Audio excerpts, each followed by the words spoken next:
पांचाल राज नरेश द्रुपद जी की जो लाडली द्रौपदी जी हैं, जब भगवान व्यास देव जी ने बताया कि 5 बार उस ऋषि कन्या ने भगवान शंकर से वरदान मांगा, इसलिए उसको 5 पति प्राप्त हुए।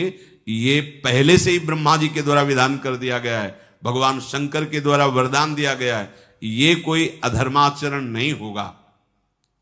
बड़ी प्रसन्नता हुई महाराज द्रुपद को। वेद पारंगत विद्वान मंत्रज्ञ पुरोहित धौम्याचार्य जो पांडवों ने वरण किए थे, उन्होंने प्रज्वलित अग्नि की स्थापना करके मंत्रों द्वारा आहुति देकर युधिष्ठिर जी के साथ गठबंधन कराकर उनका पाणी ग्रहण संस्कार कराया। युधिष्ठिर जी का जब पाणी ग्रहण हुआ, फिर दूसरे दिन एक एक करके सबका 5 पांडवों का पाणी एक एक दिन, आज युधिष्ठिर जी का, फिर भीम जी का, फिर अर्जुन जी का, फिर नकुल जी का, फिर सहदेव जी का विवाह कार्य संपन्न हुआ। द्रुपद ने महारथी पांडवों को बहुत सा दहेज, धन और भी सब रथ घोड़े दास दासियां ये वस्तुएं समर्पित की। इंद्र के समान महाबली पांडव प्रचुर धनराशि, अश्वरथ, दास दासियां प्राप्त करके पांचाल नगर में ही सुखपूर्वक रह रहे। जब ये पता चला, अभी सब राजा वहीं टिके हुए हैं पांचाल नरेश के यहां ही, पता चला कि जिनसे ब्याह हुआ वो पांडव हैं। सब राजाओं को उनका अगर ये पता होता कि पांडव हैं तो ऐसा होने ही नहीं देते। कर्ण और दुशासन आदि डींग हाँकने आए, अब तो ब्राह्मण समझ के क्षमा कर दिया, और जबकि भाग पड़े थे सब। भगवान श्री कृष्ण जी ने पहले ही द्वारिका में संकेत कर दिया था, जब हमारा आदेश पहुंचे तो तत्काल मई को यहां भेजा जाए। भगवान श्री कृष्ण और बलराम की तरफ से द्वारिकापुरी से भारी सेना, भारी सामग्री, बैदूरी मणि जटित सोने के बहुत से रथ, आभूषण, रत्न, बहुत सी सुंदर सुंदर वस्तुएं, हार और ढेर लगा दिया द्रुपद नरेश के यहां, पहाड़ के पहाड़ रत्न। द्वारिकाधीश भगवान, जब ये बात अन्य राजाओं को पता चली,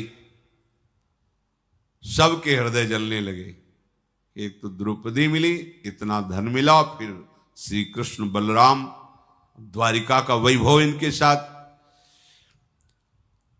राजाओं ने कहा कि मुझे लग रहा था कि जो लक्ष्य वेद कर रहा है अर्जुन ही है, पर ब्राह्मण में वेश में थे इसलिए हम लोगों ने मारा नहीं। अब क्या करना चाहिए? अब तो पता चल गया है पांडव हैं। धृतराष्ट्र के सब पुत्र कर्ण, शकुनी और बड़े बड़े विरोधी राजा सब एकत्रित हुए, सभा लगाई।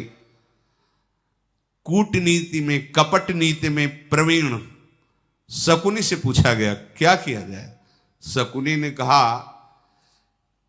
कोई संसार में ऐसे शत्रु होते हैं जो दबाने से दब जाते हैं, उन्हें पीड़ा दे के ही शांत किया जा सकता है, पर ये पांडव दबाने से दबने वाले नहीं हैं। एक साथ हम सब लोग मिल करके इनका नाश ही कर देते हैं, क्या बिगाड़ लेंगे द्रुपद।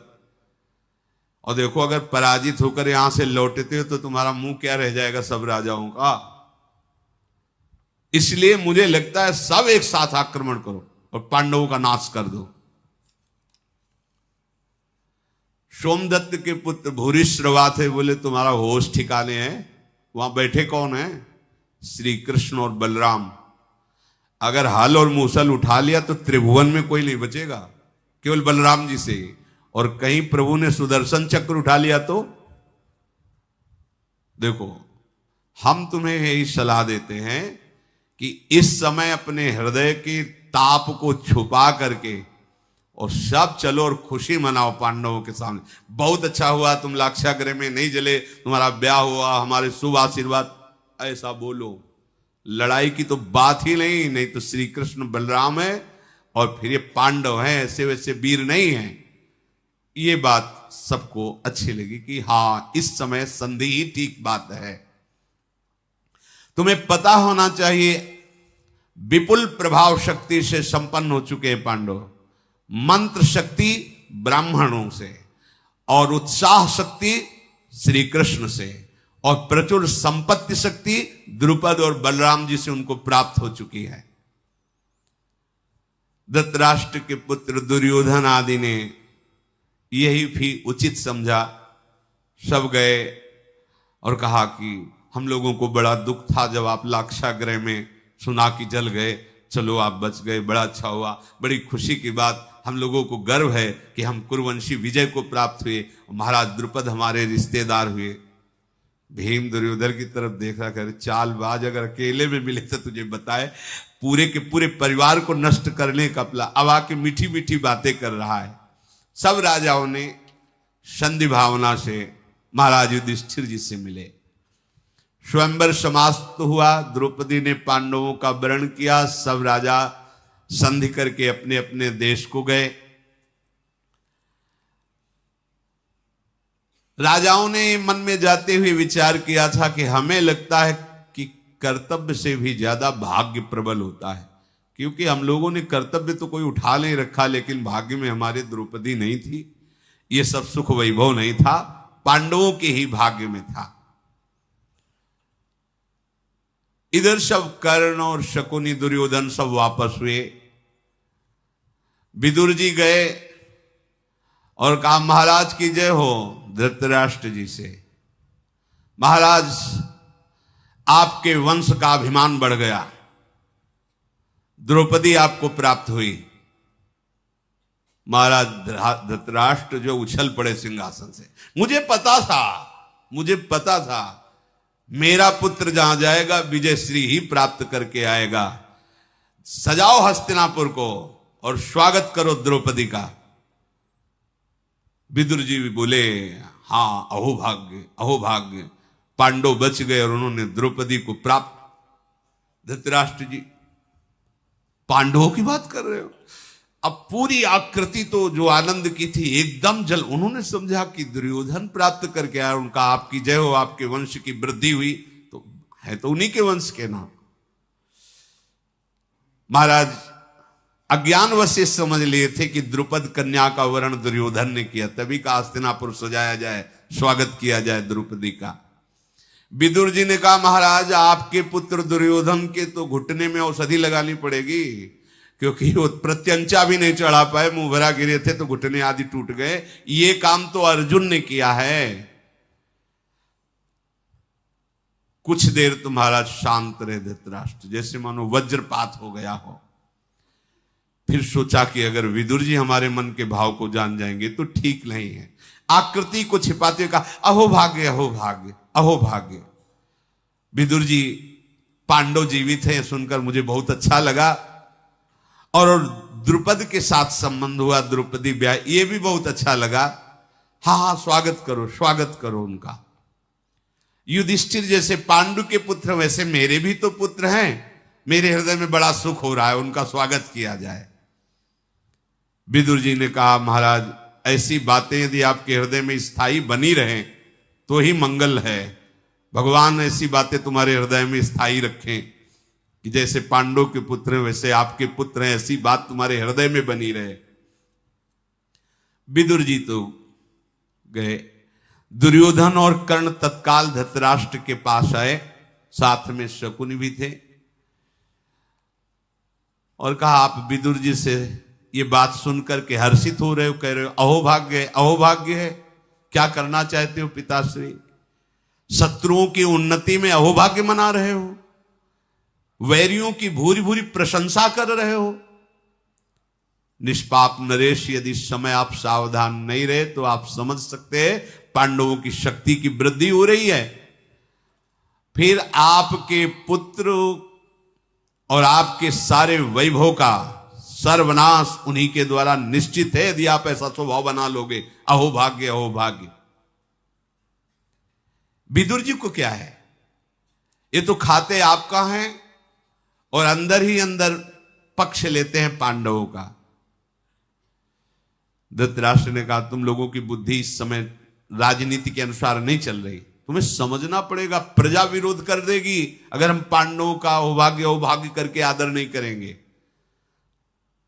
पर तुमने जो कहा है इस पर हम विचार करते हैं। धृतराष्ट्र जी ने भीष्म जी को, द्रोणाचार्य जी को, इन सबको बुलाया और कहा कि आपकी क्या राय, इस समय क्या किया जा सकता है।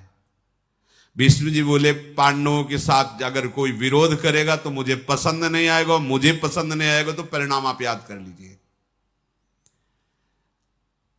जैसे गांधारी के पुत्र वैसे ही कुंती के पुत्र मेरे लिए समान हैं, इसलिए पांडवों का प्रिय करना ही तुम्हारा इस समय धर्म है। अगर आप प्रिय किया तो विरोध में हम खड़े हो जाएंगे। भीष्म जी अगर यही बात शुरू से अंत तक कहते रहते तो बात बन जाती।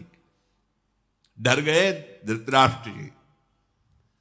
भूपाल, तुम्हें पांडवों का प्रिय करना है, उनकी रक्षा करनी, उनका सम्मान करना है, और दुर्योधन आदि समस्त राजकुमारों इस आज्ञा के विरुद्ध नहीं। सावधान, तुम पांडवों से युद्ध अभी नहीं कर सकते हो, तुम्हारी सामर्थ्य नहीं है। जैसे तुम्हारा राज्य जैसे पांडवों का राज्य, और सही पूछो तो पहले अधिकारी तो पांडव ही है, क्योंकि महाराज पांडु राजा थे, उनके पधारने पर धृतराष्ट्र राजा हुए। तो फिर बुला के क्या करेंगे, सिंहासन पे बैठाल दें? दुर्योधन ने कहा। भीष्म जी ने कहा, आधा राज्य उन्हें सम्मान पूर्वक दो, आधे के तुम, आधा राज्य उन्हें। इसके विपरीत किया तो भलाई नहीं है, बस इतना हम संकेत कर रहे हैं। तुम्हारा अपयश होगा, प्रजा विरोध में हो जाएगी। विदुर जी ने भी, द्रोणाचार्य जी ने भी, कृपाचार्य, सब ने भीष्म जी की इस बात का सम्मान किया। पांडवों को बुलाया जाए और आधा राज्य उन्हें अर्पित किया जाए। द्रोणाचार्य जी ने कहा कि मेरी सम्मति है, महात्मा भीष्म जो कह रहे हैं अक्षरशः सत्य है, आधा राज्य उनको बुला करके दिया जाए। यहां से कुछ भेंट देकर द्रुपद के पास भेजा जाए और कहा जाए कि बड़ा सौभाग्य हुआ, आप हमारे रिश्तेदार बने, अब हम अपने परिवार को सम्मान के साथ ले जा रहे हैं। ऐसा कह के द्रौपदी और पांडवों को यहां हस्तिनापुर लाया जाए और उनको आधा राज्य दिया जाए। कर्ण को थोड़ा बुरा लगा था। कर्ण ने कहा, भीष्म जी, विदुर जी, द्रोणाचार्य जी सब उन्हीं के पक्ष में हैं। मेरी राय तो है कि महाराज मुझे आदेश करो, मैं चढ़ाई करूं, द्रुपद सहित पांडवों को क्षति पहुंचाऊं, ये आधा राज्य देने से बात नहीं बनेगी। द्रोणाचार्य जी ने कहा, शांत रहे, इन बड़े बुजुर्गों महापुरुषों के बीच में तेरा बोलने का अधिकार नहीं। विदुर जी ने कहा, भीष्म जी के प्रति कोई अप्रिय बात कह दे, ये मुझे पसंद नहीं। भीष्म जी जो कह रहे हैं वो बहुत विचार करके कह रहे हैं, इसलिए उत्तम बात है महाराज, अभी जो आज्ञा भीष्म जी ने की वैसा ही किया जाए। महापुरुषों की आज्ञा पर विचार करना ठीक नहीं है। विदुर जी ने धृतराष्ट्र जी को ऐसा कहा। धृतराष्ट्र बोले, विदुर, शंतनु नंदन भीष्म जी ज्ञानी भी हैं, भगवान के महाभक्त भी हैं, और द्रोणाचार्य जी तो ऋषि ही ठहरे, और तुम भी परम विद्वान हो, इसलिए मैं तुम ही से कहता हूं, तुम जाओ, माना कि पांडव मेरे ही बच्चे हैं, उनको समझा बुझा करके मैं आधा राज्य दूंगा, जाओ उनको तुम ही जा करके लाओ, जा करके उनकी माता कुंती को, बधू द्रौपदी को यहां से सेना ले जाओ, रथ आदि, और उनको सम्मान के साथ लाओ। धृतराष्ट्र की आज्ञा से विदुर जी द्रौपदी, पांडव और महाराज यज्ञसेन के लिए बहुत सी भेंटें ली, और महाराज द्रुपद के राज्य में प्रवेश किया। वहां जब सूचना मिली कि कौरव वंश से आ रहे हैं, तो द्रुपद ने बाहर निकलकर उनकी अगवानी की, सम्मान किया, कुशल समाचार पूछा, फिर महल ले गए तो वहां भगवान श्री कृष्णचंद्र जी और बलराम जी भी विराजमान ही थे। विदुर जी ने वसुदेव नंदन भगवान श्री कृष्ण को भी नमस्कार किया, बलराम जी को नमस्कार किया, पांडवों के दर्शन करके बड़ा सुख मिला। विदुर जी ने कहा कि बड़ी प्रसन्नता हो रही है, कुंती जी आपको और आपके पुत्रों को सुरक्षित देकर भगवान सदैव ऐसी सुरक्षा करते रहें। पर महाराज धृतराष्ट्र को बहुत सुख मिला है, द्रुपद जैसे संबंधी बने, द्रौपदी जैसी बहू मिली, ये रत्न आदि भेंट दिए हैं द्रुपद को। और हमारी प्रार्थना है कि आप सब अपने महल हस्तिनापुर पधारें, पत्नी सहित पांडवों को हस्तिनापुर से चलने के लिए शीघ्र आज्ञा दीजिए, ऐसा द्रुपद से विदुर जी ने प्रार्थना की। द्रुपद बोले, महात्मा पांडवों का हमारे नगर से जाना अच्छा नहीं लग रहा है, पर जैसा आप आज्ञा करेंगे। युधिष्ठिर जी ने कहा कि हम आपके अधीन हैं, जब कभी जहां जैसी आज्ञा होगी हम आपकी आज्ञा का पालन करेंगे, पर भगवान श्री कृष्ण की क्या राय इसमें जान लें। तब भगवान श्री कृष्ण ने कहा, मुझे तो तुरंत इसी समय हस्तिनापुर जाना अच्छा लगता है। बस भगवान की आज्ञा हुई। महात्मा द्रुपद आज्ञा पाकर पांडवों को, द्रौपदी जी को, कुंती जी को और स्वयं भगवान श्री कृष्णचंद्र जी, विदुर जी, ये सब हस्तिनापुर की तरफ चले। जब धृतराष्ट्र ने सुना कि श्री कृष्ण भी आ रहे हैं और पांडव भी आ रहे हैं, तो उनका घबराहट पैदा हो गई हृदय में। विकर्णाद, धनुर्धर और चित्रसेन, द्रोणाचार्य, कृपाचार्य, इन सबको भेजा, अगवानी कीजिए। पांडवों की अगवानी हुई। नागरिक तो सुनी चुके थे कि वारणावत में भस्म हो गए, पर जब सुना ब्याह करके आ रहे, पूरी प्रजा टूट पड़ी दर्शन के लिए। महाराज युधिष्ठिर और पांडवों के दर्शन करके खूब प्रजा ने आशीर्वाद दिया, और प्रजा के हर व्यक्ति से कुशल प्रश्न पांडव कर रहे हैं। जब महल में पहुंचे तो कुंती जी ने प्रणाम किया गांधारी जी को, बड़ी हैं, और कहा, बहू प्रणाम करो, ये हमारी पूज्य हैं। जब द्रौपदी जी ने गांधारी जी को प्रणाम किया और गांधारी जी ने द्रौपदी को हृदय से, जेवी हृदय से लगाया, अलग हट गई। हृदय से लगाते ही अनुभव हुआ कि हमारे पुत्रों की मृत्यु आ गई है। ये द्रौपदी नहीं, ये साक्षात हमारे देवी हैं गांधारी, पातिव्रत धर्म से युक्त है। जे ही हृदय से लगाया, छोड़कर हट गई। तुरंत अनुभव हुआ कि ये द्रौपदी मेरे पुत्रों की साक्षात मृत्यु आई है। अब तो हृदय एकदम घबराहट पैदा हो गया। गांधारी ने तुरंत विदुर जी को बुलाया और कहा, मेरे महल में रखने की आवश्यकता नहीं, इनको यहां सुख नहीं मिलेगा, इनको महाराज पांडु के महल में सुख मिलेगा। तुरंत द्रौपदी कुंती को पांडु के महल में पहुंचाया जाए। एकदम असहनशीलता गांधारी जी के मन में प्रकट हुई, वहां सुखपूर्वक रहेंगे। विदुर जी समझ गए। विदुर जी ने कहा, हां हां, आपकी आज्ञा शिरोधार है, महाराज पांडु का महल बहुत समय से खाली पड़ा है, वहां विराजमान हुए। फिर धृतराष्ट्र ने महाराज युधिष्ठिर को पास बुलाया और कहा, बेटा ध्यान से सुनो, वैसे तो मुझे बहुत प्यारे हो, मैं हृदय की बात कहता हूं। मेरा ये दुर्योधन जो है ना, ये बहुत दुष्ट है, दुरात्मा है, पर मुझे इतना इससे प्यार है कि मैं इसे त्याग नहीं सकता। ये मैं धर्म से युक्त होकर बोल रहा हूं। तुम तो मेरी आज्ञा के पालन में ही हो। मेरे मन में आता है तुम हस्तिनापुर में मत रहो, नहीं तो फिर ये कोई षड्यंत्र रचेगा तुम्हारे नाश का। मैं जानता हूं ये दुष्ट है, पर मैं इसके मोह का त्याग नहीं कर पा रहा हूं। हृदय से कहता हूं, मैं तुम्हें बहुत प्यार करता हूं, पर इसी की दुष्टता के कारण मैं तुम्हारे साथ प्यार का बर्ताव नहीं कर पा रहा हूं। मेरी आज्ञा है, तुम हस्तिनापुर छोड़ दो और खांडोप्रस्थ में चले जाओ, वहां का राज्याभिषेक में तुम्हारे लिए कर। एक घर नहीं खांडोप्रस्थ में, एक व्यक्ति नहीं, घोर जंगल उजड़ा हुआ पड़ा है। यद्यपि पूर्ववंशियों की राजधानी रही खांडोप्रस्थ, वहां रहते समय तुम्हें कोई बाधा नहीं पहुंचा सकता। और खांडोप्रस्थ में जो यहां से हस्तिनापुर के लोग जाना चाहें वो तुम्हारे साथ जा सकते हैं। मैं सोचता हूं वहां का राजा तुम्हें बना दूं। धृतराष्ट्र जी ने, जब युधिष्ठिर जी का इतना सत्य और सरल स्वभाव है कि बस जी के सिवा और कुछ नहीं बोलते, जी। विदुर जी ने विचार किया कि कलह कलेश से अच्छा है ये महावीर हैं, अपनी व्यवस्था करेंगे। विदुर जी ने कहा कि महाराज क्या आज्ञा है? तो उनका राज्याभिषेक लाओ, अभी कर देते।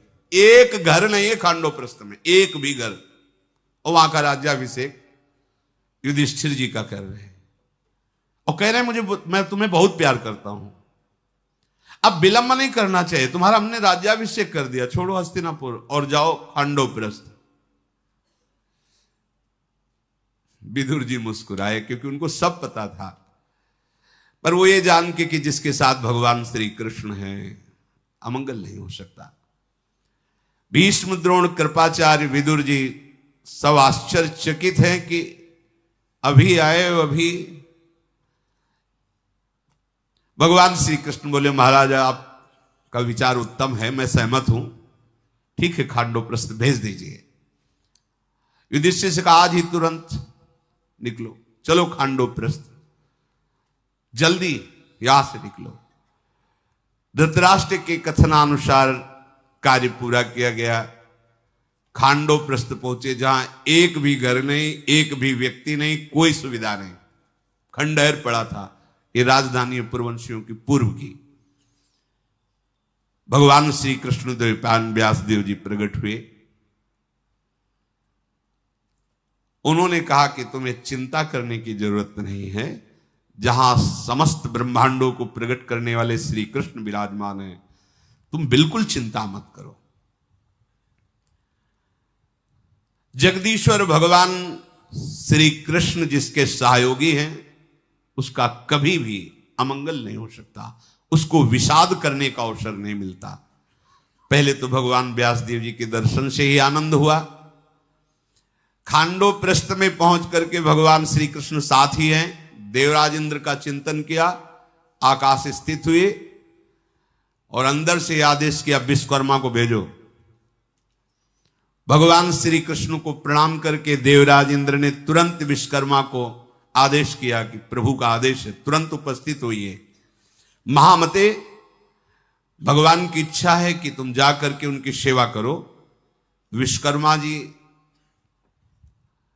भगवान की इच्छा के अनुसार उपस्थित हुए खांडोप्रस्थ में। भगवान श्री कृष्ण ने कहा विश्वकर्मा, देवराज की अमरावतीपुरी जैसी है वैसे खांडोप्रस्थ का निर्माण करो। वहां कोई ईंट गारा लगाने की थोड़ी जरूरत है कि भैया मिस्त्री लगे हम नींव खोदे, नहीं, संकल्प से जैसा सोचते जा रहे वैसा निर्माण होता जा रहा है। विश्वकर्मा ने खांडोप्रस्थ में जब भगवान का ऐसा आदेश हुआ तो प्रणाम करके भगवान से कहा प्रभु, अमरावती से भी अधिक आकर्षणकारी इस पुरी का निर्माण करता हूं। महेंद्रपुरी देवराज इंद्र की पुरी से भी अत्यंत आकर्षणकारी उस पुरी की रचना की। बहुत ही, इसमें तो बहुत वर्णन है क्या क्या, कैसे कैसे महल, कैसा कैसा, पूरे ने नगर की रचना करके भगवान श्री कृष्ण ने उसका नाम रखा इंद्रप्रस्थ।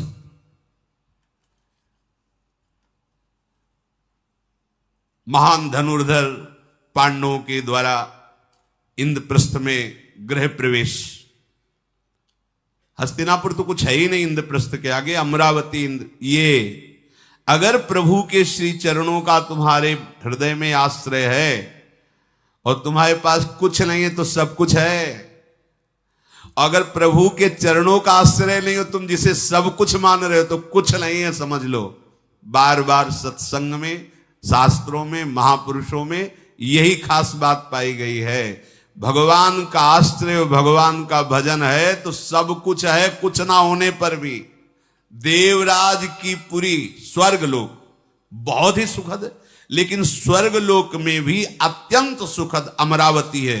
ये देवराज इंद्र की राजधानी है, लेकिन अमरावती से भी अधिक आकर्षणकारी विश्वकर्मा जी ने इंद्रप्रस्थ नगर की रचना की। पांडव इसमें विराजमान हुए। महाराज युधिष्ठिर का राज्याभिषेक तो खांडोप्रस्थ के लिए, यहां के राज, हस्तिनापुर कुछ नहीं इंद्रप्रस्थ के सामने। भगवान श्री कृष्ण ने पांडव से कहा विश्वकर्मा की पूजा करो, इन्होंने तुम्हारे लिए नगर का निर्माण किया। फिर सबसे सम्मान पाकर विश्वकर्मा जी अंतर्ध्यान हुए। व्यास जी भी सम्मान प्राप्त करके अंतर्ध्यान हुए। राज्याभिषेक होने पर युधिष्ठिर जी ने भगवान श्री कृष्ण से कहा, वृषणिनंदन, आपको पता है कि मेरे हृदय में सिर्फ आपके सिवा और कुछ भी नहीं है। मेरे धन आप हो, मेरे प्रिय आप हो, मेरे जीवन आप हो। मुझे इस राज्य से नहीं, आपसे है। आप सदैव हम पर अपना कृपा प्रसाद रखिए। मुझे ये धन धान से राष्ट्र, ये राजा पद आप कर रहे हैं तो ठीक है, आपसे बढ़कर नहीं है। हे महामते, आपकी कृपा से हम लोगों की चित्तवृत्ति सिंहासन पर नहीं, आप पे रहे। आप सदैव ऐसी कृपा करना। हे माधव, मैं आपसे प्रार्थना करता हूं कि जैसे आप अभी प्यार कर रहे हैं, ऐसे अंत समय में भी प्यार करना। हम पांडवों की अंतिम गति आप ही हो, आपके सिवा नहीं। आप जैसे अभी प्यार कर रहे हो, ऐसे हमारा अंतिम भी आप में ही पूर्ण हो। भगवान श्री कृष्ण से युधिष्ठिर जी और समस्त पांडवों ने हाथ जोड़कर कहा, प्रभु, वैसे तो आप हमारे रिश्ते में हो ही, पर आप हमारे माता हो, आप हमारे पिता हो, आप हमारे इष्ट देव हो। महाराज पांडु का प्यार तो हम पा नहीं सके, लेकिन आपके प्यार से ही हम सुरक्षित हैं। आप कुछ हमें उपदेश दीजिए। प्रभु ने कहा, हम केवल सारांश में इतना उपदेश करते हैं कि कभी किसी संत का अनादर न करना, आए हुए संत और ब्रह्म ऋषियों की सेवा में अपने प्राणों को भी न्यौछावर कर देना। यही हमारी प्रसन्नता का एक ही उपाय है। जो हमारे भक्त जन हैं, जो संत जन हैं, जो ऋषि जन हैं, इनका कभी अनादर मत करना। आ जाएं, अगर प्राण मांगे तो प्राण भी दे देना। और कुछ ही समय में देवर्षि नारद जी को मैं भेज रहा हूं, वो तुम्हें कुछ बातें बताएंगे और आजीवन उन बातों का तुम पालन करना, तो कभी भाई भाई में विग्रह नहीं होगा। ऐसा कहकर भगवान ने इंद्रप्रस्थ में पांडवों को विराजमान करके उनसे अनुमति ली और वो द्वारिकापुरी के लिए चले। शेष चर्चा आगे। श्री राधा वल्लभ लाल की।